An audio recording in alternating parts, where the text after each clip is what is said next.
नमस्कार दोस्तों, welcome back यून चैनल स्टॉक टेक्निकल्स। दोस्तों, इस वीडियो के अंदर हम टोटल दो कंपनियों को डिस्कस करेंगे जो कि टाटा ग्रुप से बिलोंग करती हैं एंड दोनों ही कंपनियों ने अनएक्सपेक्टेड इन दिनों रिटर्न जनरेट करके दिए।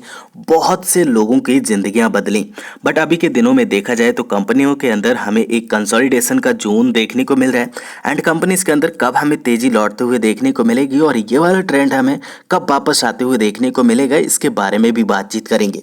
और क्या अभी हमें इन कंपनीज के अंदर इन्वेस्टमेंट करना चाहिए या फिर नहीं करना चाहिए, इसके ऊपर भी हम बातचीत करेंगे। तो वीडियो को आप एंड तक जरूर देखिएगा ताकि सारी चीज़ें आपको अच्छे से समझ में आ सकें और आप एक बेहतर डिसीजन ले सकें। तो यहाँ पर सबसे पहले बातचीत की जाए Tata tele service Maharashtra limited की, यानी कि TTML की। और पिछले 5 सालों के अगर हम ट्रेंड को देखें तो कंपनी ने आपको काफ़ी अच्छे रिटर्न जनरेट करके दिए हैं, जो कि अप्रोक्सीमेटली 1465% के रिटर्न है डिस्पाइट दिस गिरावट। और गिरावट की बात की जाए तो कंपनी ऊपरी स्तरों से अप्रोक्सीमेटली हमें 61% तक करेक्ट होते हुए देखने को मिल रही है। और काफ़ी लकी लोग वो इस कंपनी के अंदर निकले जिन्होंने कंपनी के अंदर साल 2020 के अंदर निवेश किया, जब कंपनी का भाव मात्र हमें ₹2 और ₹2.20, ₹2.25 का देखने को मिल रहा था। और कंपनी के अंदर कंटिन्यू बेसिस पर हमें 20% के अपर सर्किट लगते हुए देखने को मिले और इसी के चलते कंपनी ने बहुत ही कम समय में बहुत ही अनएक्सपेक्टेड रिटर्न जनरेट करके दे दिए, जो कि अप्रोक्सीमेटली 11,597% के रिटर्न थे, जो कि 27 दिसंबर 2019 से लेके 7 जनवरी 2022 तक का टाइम पीरियड था। बहुत ही छोटे से समय में बहुत बड़े रिटर्न जनरेट करके दिए। बट अभी के दिनों में देखा जाए तो हमें कंसोलिडेशन देखने को मिल रही है। टेक्निकल्स के ऊपर हमें भी जस्ट लौटेंगे, कंपनी के थोड़े से हम फंडामेंटल जरूर से चेक करेंगे। पर अगर हम टेलीकॉम सेक्टर की बात करें तो कंपनी हमें काफ़ी तरह की सर्विसेज प्रोवाइड करते हुए देखने को मिलती है। TTML जो कि सक्रिय रूप से आपको महाराष्ट्र एंड गोवा में काम करते हुए देखने को मिलती है। एंड इनकी सर्विसेज की बात की जाए तो कंपनी आपको wired and wireless services provide करती है। कंपनी के पास में यूनिफील्ड का लाइसेंस भी है एंड कई तरह की कंपनी आपको सर्विसेज प्रोवाइड करती है। कंपनी के अंदर अगर हम निगेटिव और प्लस पॉइंट की बात करें तो सबसे प्लस पॉइंट एक हमें ये देखने को मिलता है कि कंपनी के अंदर जो डेब्टर डेज हैं उनके अंदर काफ़ी अच्छा इंप्रूवमेंट आते हुए देखने को मिला है। 28 डेज से घट के अभी 17 डेज में कन्वर्ट होते हुए देखने को मिल रहा है। इससे आने वाले दिनों में कंपनी की बैलेंस शीट काफ़ी अच्छे से इफेक्ट हो सकती है और काफ़ी अच्छे से इम्प्रूव्ड हो सकती है। यहाँ पर अगर हम नेगेटिव पॉइंट की बात करें दोस्तों तो कंपनी के पास में जो इंटरेस्ट कॉस्ट है वो काफ़ी ज़्यादा हमें कम देखने को मिल रही है रेशियो के अंदर। एंड साथ साथ कंपनी की जो ग्रोथ है वो भी हमें काफ़ी कम देखने को मिल रही है। पिछले 5 सालों के ट्रैक रिकॉर्ड में कंपनी ने माइनस में 16% के CAGR के साथ में ग्रोथ दिखाई है। एंड इस वजह से कंपनी को कंटिन्यू बेसिस पर लॉसेस का सामना करना पड़ रहा है। हालांकि पिछले साल के मुकाबले इस साल कंपनी को थोड़ा कम लॉस हुआ है, बट कंपनी अभी भी हमें लॉस में देखने को मिलती है Q1Q बेसिस के ऊपर and year on year basis के ऊपर। अगर हम कंपनी के लॉन्ग टर्म के चार्ट को देखें और साल 2011 को देखें तब हमें यहाँ पर कंपनी के पास में 50 करोड़ का प्रॉफिट आते हुए देखने को मिला था और उसके बाद कंटिन्यू बेसिस पर हमें कंपनी के अंदर लॉसेस देखने को मिले, जिसकी वजह से कंपनी का चार्ट प्राइस हमें कंटिन्यू बेसिस पर नीचे डिक्लाइन करते हुए देखने को मिला। एंड दोस्तों, ये लॉस कंपनी के अंदर इंक्रीज होते होते साल 2020 के अंदर 3,714 करोड़ तक चला गया।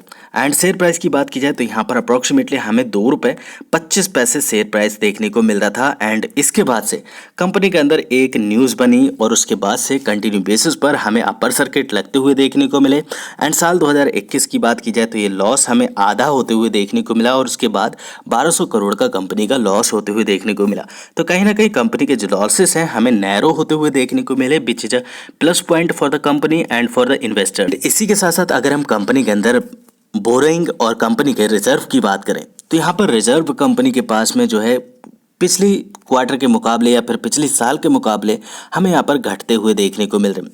एंड साथ साथ अगर बोरोइंग की बात करें तो बोरोइंग भी कंपनी के अंदर थोड़ी बहुत घटी है, जो कि अगेन एक प्लस पॉइंट है, बट इतना भी बड़ा प्लस पॉइंट नहीं है कि किसी भी तरह का हम कोई भी डिसीजन ले सकें। अभी और भी बाकी पॉइंट बाकी हैं। कंपनी के अंदर अगर हम शेयर होल्डिंग पैटर्न की बात करें तो प्रमोटर के पास में अप्रोक्सीमेटली 74.36% की हिस्सेदारी है, जो कि अच्छी बात है।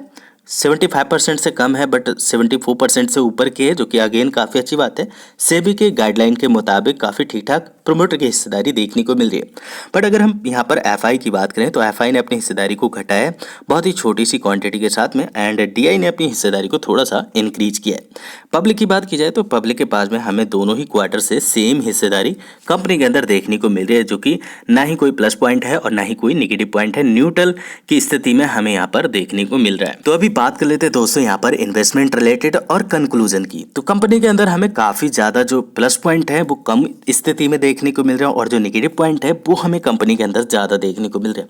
बट अच्छी बात यह है जो कंपनी के अंदर निगेटिव पॉइंट है वो अभी हमें प्लस पॉइंट में कन्वर्ट होते हुए देखने को मिल रहे हैं, जो कि कंपनी कंटिन्यू बेसिस पर हमें लॉस प्रोवाइड कर रही थी। अभी कंपनी की जो लॉस की स्थिति है थोड़ी सी हमें नैरो होते हुए देखने को मिल रही है, और ये लॉस कंपनी के कब हमें प्रॉफिट में आते हुए देखने को मिलेंगे, जब कंपनी के अंदर सुपर ऐप काम करते हुए देखने को मिलेगा। क्योंकि यहाँ पर देखा जाए साल 2020 में एक रूमर बना, और उसके बाद रूमर वो न्यूज़ बना कि कंपनी अपने सुपर ऐप को लॉन्च करने वाली है, जिसकी वजह से साल 2020 में स्टॉक का प्राइस मात्र 2 रुपये था, और उसके बाद कंपनी ने अप्रॉक्सीमेटली 290 रुपीज़ का हाई लगाया। एंड इस रूमर के चलते कंपनी ने आपको काफ़ी अच्छे रिटर्न जनरेट करके दिए, बट सुपर ऐप ने उस तरह का परफॉर्मेंस अभी तक करके कंपनी को नहीं दिखाया, जिससे कि कंपनी अपने लॉस को रिकवर कर पाए और एक प्रॉफिटेबल बन पाए। अब जैसे ही सुपर ऐप कंपनी के अंदर काम करेगा और कंपनी अपनी रणनीतियों को चेंज करेगी एंड कंपनी लॉस से प्रॉफिट में आने की कोशिश करेगी, उसके बाद ही हमें कंपनी के अंदर एक ट्रेंड रिवर्सल देखने को मिलेगा, जो कि एक लॉन्ग लास्टिंग ट्रेंड रिवर्सल होगा। उसके बाद ही हम कोई भी डिसीजन कंपनी के अंदर ले पाएंगे कि इसके अंदर हमें निवेश करना चाहिए या फिर नहीं करना चाहिए। जिन लोगों ने निचले स्तरों से बाय करके रखा है तो कंपनी के अंदर आप अभी भी होल्डिंग बना के रख सकते हैं, क्योंकि निचली ओर देखा जाए तो 100 रुपीज़ का लेवल कंपनी के अंदर कई दिनों से, या फिर आप कह सकते हैं काफ़ी लंबे दिनों से सपोर्ट की तरह काम करते हुए देखने को मिल रहा है। एंड उसके नीचे जस्ट हमें 90 रुपीज़ का और अगेन हमें 85 रुपीज़ का लेवल कंपनी के अंदर सपोर्ट के रूप में काम करते हुए देखने को मिल रहा है, और ऊपरी स्तरों पर 125 रुपए का लेवल कंपनी के अंदर एक रेजिस्टेंस के रूप में काम करते हुए देखने को मिल रहा है। हालांकि इस कंपनी में हमने बहुत पहले प्रॉफिट बुकिंग के लिए कहा था, कुछ लोगों ने हमारा मजाक भी बनाया था कि अरे आपको क्या लगता है स्टॉक प्राइस हमें आने वाले दिनों में 1000 रुपीज़ तक भी जाते हुए देखने को मिलेगा, और आप कह रहे हो कि यहाँ से आपको प्रॉफिट बुकिंग कर लेनी चाहिए।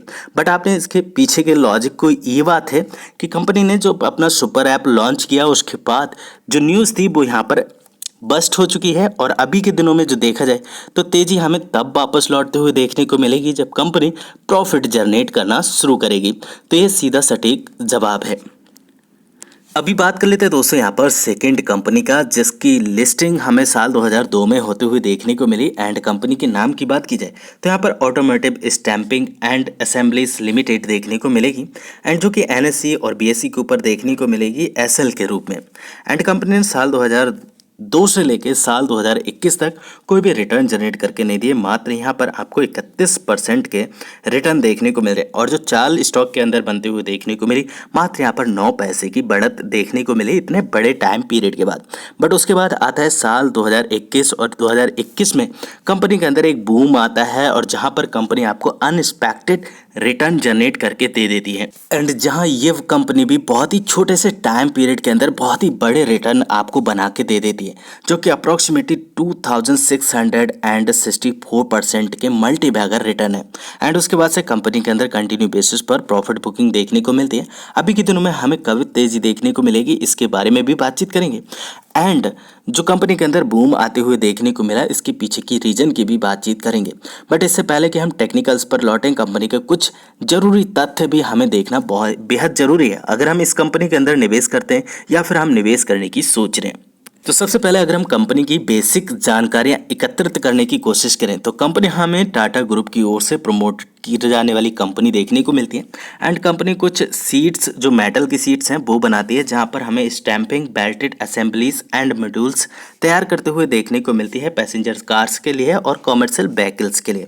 एंड जिसमें से 95% का जो रेवेन्यू है कंपनी को टाटा मोटर्स से जनरेट होते हुए देखने को मिलता है, जो कि कंपनी के पास में काफ़ी बड़ा क्लाइंट देखने को मिल रहा है। कंपनी की अगर हम रेवेन्यू की बात करें तो कंपनी का 85% का जो रेवेन्यू है कंपोनेंट से आते हुए देखने को मिलता है, टूल्स एंड डाई से 2% का और स्कार्फ से कंपनी 13% का रेवेन्यू जनरेट करती है। तो इस तरह से कंपनी अपना 100% का रेवेन्यू जनरेट करते हुए देखने को मिलती है।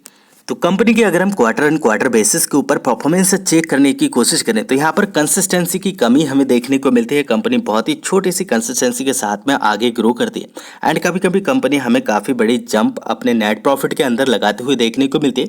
इसके पीछे का रीजन है कंपनी के अंदर अदर इनकम की, एंड कंपनी अदर इनकम से काफ़ी बड़ा कभी कभी प्रॉफिट जनरेट करती है जो कि वन टाइम प्रॉफिट के रूप में देखने को मिलता है, एंड जिसकी वजह से कंपनी के अंदर या तो आपको कई बार बहुत बड़ा उछाल देखने को मिल सकता है और कई बार आपको बहुत बड़ी गिरावट का भी सामना करना पड़ सकता है। कंपनी के अंदर रिजर्व की हमें कमी देखने को मिलती है। हालांकि कंपनी ने अपने रिजर्व को माइनस में थोड़ा सा धीरे धीरे करके कम करने की कोशिश की है, बट अगर साथ साथ बोरिंग की बात की जाए तो बोरिंग भी कंपनी ने कम करना शुरू की है। तो दोनों ही चीजें अभी हमें कंपनी के अंदर घटते हुए देखने को मिलती है। जैसे यहाँ पर हमें प्लस में आते हुए देखने को मिलेंगे और यहाँ पर हमें और भी माइनस पॉइंट देखने को मिलेंगे, तब हम यहाँ पर कंपनी की जो स्ट्रेंथ है और भी मजबूत होते हुए देखने को मिल सकती है।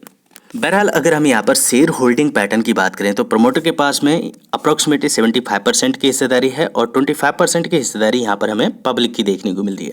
डीआई और एफआई का कोई भी इन्वॉल्वमेंट नहीं है। डीआई ने बहुत पहले छोटी सी क्वांटिटी ली थी कंपनी के अंदर, बट उसके बाद कंपनी के अंदर से सेल आउट करके डीआईएस निकल गए। कंपनी के अंदर अगर हम इन्वेस्टमेंट रिलेटेड बात करें तो 629 करोड़ की कंपनी की मार्केट कैप है। इट मींस कंपनी आपको एक माइक्रो कैप कंपनी देखने को मिल रही है। एंड बीते कुछ दिनों के ट्रेंड की बात करें तो आज के दिन हमें थोड़ा बहुत कंपनी पॉजिटिव में ओपन करते हुए देखने को मिल रही है, क्योंकि टाइम यहाँ पर 9:36 हो चुके हैं। पिछले 5 दिनों की बात की जाए तो यहाँ पर 1.5% की तेजी है और पिछले 1 महीने में 1.5% की मंदी है।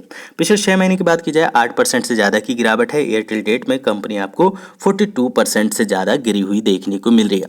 अगर पिछले 1 साल के ट्रेंड की बात करें तो यहाँ पर 52% के रिटर्न कंपनी ने जनरेट करके दे दिए। अब यहाँ पर इतना बड़ा बूम कंपनी के अंदर क्यों आते हुए देखने को मिला था, इसके पीछे का रीजन है यहाँ पर एक रूमर्स चला था जो कि यहाँ पर इलेक्ट्रिक व्हीकल्स को लेके था।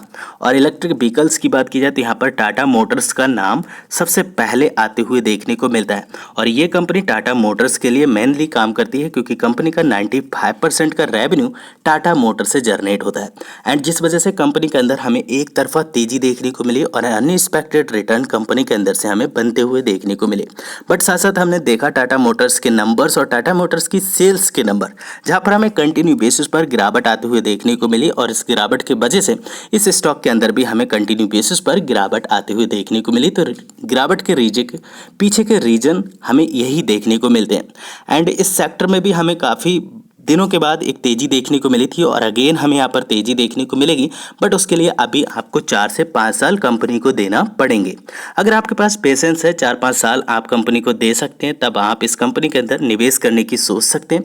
एंड साथ साथ बात की जाए यहाँ पर प्रमोटर की तो 75% की हिस्सेदारी देखने को मिलती है एंड 25% के अंदर हमें यहाँ पर पब्लिक देखने को मिलती है।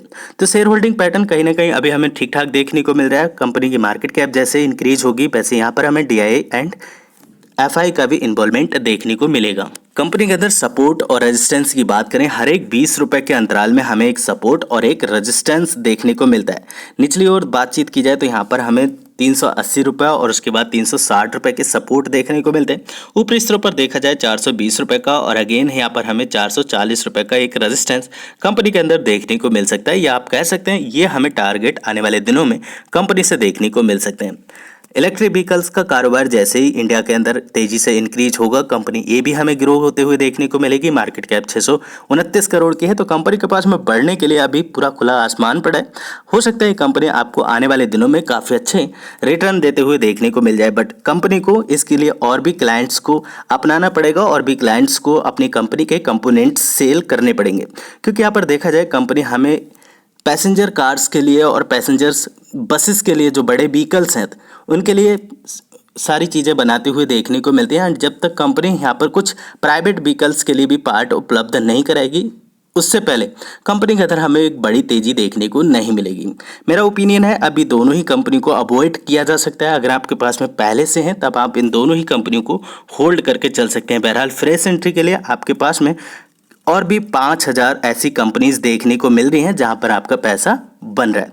इनकेस आपके मन में कोई भी क्वेश्चन क्यूरी है या आपके ओपिनियन मेरे से अलग हैं, वो आप नीचे कमेंट बॉक्स में शेयर कर सकते हैं। वीडियो इनकेस पसंद आती है दोस्तों तो वीडियो को लाइक करके मुझे इनकरेज जरूर कीजिएगा। फिर मिलेंगे नेक्स्ट वीडियो में, तब तक आप अपना बहुत ढेर सारा ख्याल रखिए। और हो सकता है आज के दिन भी आपको शाम को वीडियो ना मिल पाए, तो उसके लिए मैं माफ़ी चाहता हूँ। Thanks for watching, see you next video, bye bye for now, god bless.